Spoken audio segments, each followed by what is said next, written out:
गर्मी की छुट्टियों में मोहन दादाजी के पास घूमने आया। बालक दादाजी के पास पहुंचा और बोला कि दादाजी, जब मैं बड़ा हो जाऊंगा तब मैं एक सफल आदमी बनूंगा। क्या आप सफल होने के कुछ उपाय बता सकते हैं?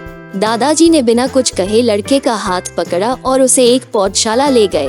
वहां जाकर दादाजी ने 2 छोटे छोटे पौधे खरीदे और घर आकर उन्होंने एक पौधा घर के बाहर लगा दिया और दूसरा पौधा घर के अंदर गमले में लगाकर रख दिया। उन्होंने मोहन से पूछा कि बताओ, इन दोनों पौधों में से भविष्य में कौन सा पौधा अधिक सफल होगा? ये सुनकर लड़का कुछ समय तक सोचते रहा और फिर बोला कि घर के अंदर वाला पौधा ज्यादा सफल होगा, क्योंकि वो हर एक खतरे से सुरक्षित है, जबकि बाहर वाले पौधे को तेज धूप, आंधी, पानी और जानवरों से भी खतरा है। दादाजी बोले, चलो देखते हैं आगे क्या होता है। दादाजी दोनों पौधों पर ज्यादा ध्यान देते रहे और समय बीतता गया। 4 साल बाद एक बार फिर वो लड़का अपने गांव घूमने आया और आते ही बोला, दादाजी, पिछली बार मैंने आपसे सफल होने के कुछ उपाय मांगे थे, पर आपने तो कुछ भी नहीं बताया था, पर इस बार आपको कुछ बताना ही होगा। दादाजी मुस्कुराए और लड़के को उस जगह ले गए जहां उन्होंने गमले में पौधा लगाया था। अब वो पौधा एक पेड़ में बदल चुका था। लड़का बोला, देखा दादाजी, मैंने कहा था ना कि ये वाला पौधा ज्यादा सफल होगा। इतना सुनकर दादाजी ने कहा कि अरे, पहले बाहर वाले पौधे का हाल तो देख लो। और ये कहते हुए दादाजी लड़के को बाहर ले गए। बाहर एक विशाल पेड़ गर्व से खड़ा था, उसकी शाखाएं दूर तक फैली हुई थी। अब दादाजी ने पूछा, बताओ कौन सा पौधा ज्यादा सफल हुआ? लड़का कुछ शर्माते हुए बोला, बाहर वाला। लेकिन ये कैसे संभव है? बाहर तो उसे ना जाने कितने खतरों का सामना करना पड़ा होगा। दादाजी मुस्कुराए और बोले, हाँ, बाहर वाले पौधे को बहुत सी चीजों से सामना करना पड़ा, लेकिन समस्या का सामना करने से अपने फायदे भी तो है। बाहर वाले पौधे के पास आजादी थी कि वो अपनी जड़ें जितनी चाहे उतनी फैला ले, अपनी शाखाओं से आसमान को छू ले। और तुम जिस आधी तूफान से इस पेड़ के लिए मुसीबत समझते थे, उसी आधी तूफान ने ही इस पेड़ की जड़ों को इतना मजबूत बना दिया है कि आज आधी तूफान भी इस पेड़ का कुछ भी नहीं बिगाड़ सकते। बेटे, अब जो मैं तुम्हें बताने वाला हूँ, उसे अगर तुमने अपने अंदर बैठा लिया तो तुम जिंदगी में जो कुछ भी करोगे उसमें सफल हो जाओगे। उन्होंने बोला कि अगर तुम जीवन भर सिर्फ अच्छी विकल्पों को ही चुनते रहोगे तो तुम कभी भी उतने सफल नहीं हो पाओगे जितनी तुम्हारी क्षमता है। लेकिन अगर तुम तमाम खतरों के बावजूद इस दुनिया का सामना करने के लिए तैयार हो तो तुम्हारे लिए कोई भी लक्ष्य हासिल करना असंभव नहीं है। एक गांव में एक किसान रहता था। उसका एक पुत्र था। किसान मेहनती था, लेकिन उसका बेटा आलसी था। किसान उसे समझाया करता, पर उस पर कोई असर नहीं होता। किसान जब बूढ़ा हो गया और उसे लगने लगा कि अब उसके कुछ ही दिन बच गए हैं, तो उसने अपने बेटे को बुलाया और उससे कहा, सुनो बेटा, अब मैं कुछ ही दिन का मेहमान हूँ। मरने के पहले मैं तुम्हें एक राज की बात बताना चाहता हूँ। बेटा ध्यान से सुनने लगा। किसान ने आगे कहा, अपने खेत में अपार धन गड़ा हुआ है। मेरे मरने के बाद तुम खेत को गहराई तक खोदना, तुम्हें वो धन मिल जाएगा और अपना जीवन आराम से बिताना। बेटा ये सुनकर खुश हो गया। उसे लगा कि अब उसे सारी जिंदगी काम नहीं करना पड़ेगा। फिर क्या था, अपने पिता से ये बात सुनकर वो खेत में जाकर खुदाई करने लगा। कई दिनों तक खेत खोदने के बाद भी उसे कुछ नहीं मिला। उसे अपने पिता पर बहुत गुस्सा आया और उसने घर आकर पिता से सारी बात बताई। पिता ने कहा कि बेटा, उम्र के साथ मेरी याददाश्त भी कमजोर हो गई है। मुझे कुछ सही तरह से याद नहीं है कि वो धान कहाँ है, लेकिन जब तुमने खेत खोद ही दिया है तो जाकर उसमें धान ही बो दो। उसे अपने पिता की बात सही लगी और उसने खेत में धान बो दिया। कुछ माह बाद खेत धान से लहलहा उठा।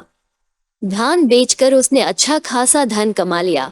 धन पाकर उसे अपने पिता की बात का अर्थ समझ आया कि उसके खेत में अपार धन छुपा है, बस उसे मेहनत करने की जरूरत है। और उसने उस दिन से जी तोड़ मेहनत करने का संकल्प ले लिया।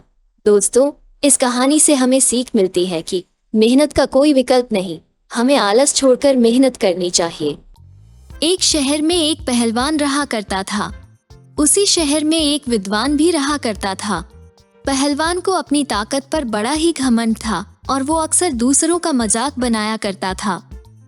एक दिन पहलवान उस विद्वान से कहता है, तुम भले ही अक्ल में बड़े हो, लेकिन ज्यादा ताकतवर तो मैं ही हूँ। इस पर विद्वान कहता है, अच्छा, और पहलवान से पूछता है कि यह बताओ तुम्हारे अंदर कितनी ताकत है। इस पर जवाब देते हुए पहलवान कहता है कि मैं 100 किलो वजन सिर्फ एक हाथ से उठाकर आसमान में उछाल सकता हूँ। इस पर विद्वान कहता है, अच्छा आओ मेरे साथ देखते हैं कौन है अधिक ताकतवर। पहलवान हामी भरता है और विद्वान के साथ चल देता है।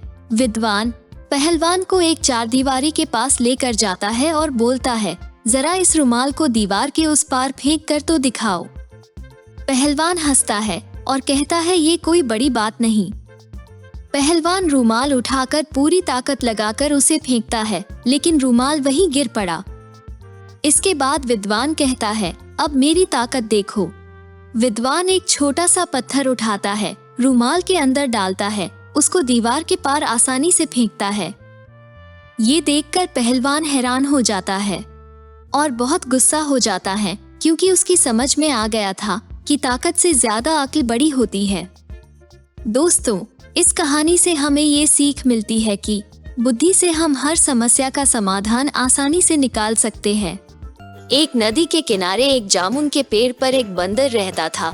उसी नदी में एक मगरमच्छ भी रहता था। बंदर रोज उसे स्वादिष्ट जामुन खाने को देता था, जिसके कारण उसकी मित्रता उस नदी में रहने वाले मगरमच्छ के साथ हो गई। दिन बीते, एक दिन उस मगरमच्छ को बंदर ने बहुत सारे जामुन दिए, जिन्हें वो पत्नी के लिए लेकर आया और उसको खिलाए। स्वादिष्ट जामुन खाने के बाद उसकी पत्नी ने सोचा कि रोजाना ऐसे मीठे फल खाने वाले का दिल भी खूब मीठा होगा। इसके बाद उसने अपने पति से उस बंदर का दिल लाने की जिद की। पत्नी के हाथों मजबूर हुआ मगरमच्छ बंदर को उसके पास लाने को राजी हो गया। वो वापस बंदर के पास गया और एक कुटिल चाल चली। उसने बंदर से कहा कि उसकी भाभी को तुम्हारे दिए जामुन बहुत पसंद आए हैं और वो उससे मिलना चाहती है, इसलिए तुम मेरी पीठ पर बैठ जाओ, जिससे मैं तुम्हें सुरक्षित अपने घर ले जा सकूं। बंदर भी अपने मित्र की बात का भरोसा कर पेड़ से नदी में कूदा और उसकी पीठ पर सवार हो गया। लेकिन जैसे ही वे नदी के बीचों बीच पहुँचे तो मगरमच्छ ने सोचा कि अब बंदर को सही बात बताने में कोई हानि नहीं होगी, क्योंकि बीच पानी में ये भाग भी नहीं पाएगा। और उसने भेद खोल दिया कि उसकी पत्नी उसका दिल खाना चाहती है। बंदर को ये सब सुनकर धक्का लगा कि उसके मित्र ने उसके साथ धोखा किया है, लेकिन उसने अपना धैर्य नहीं खोया और तपाक से बोला, ओह भाई, तुमने यह बात मुझे पहले क्यों नहीं बताई, क्योंकि मैंने तो अपना दिल जामुन के पेड़ की खोखल में संभाल कर रखा है। अब जल्दी से मुझे वापसंदी के किनारे ले चलो, ताकि मैं अपना दिल लाकर अपनी भाभी को उपहार में देकर उसे खुश कर सकूं।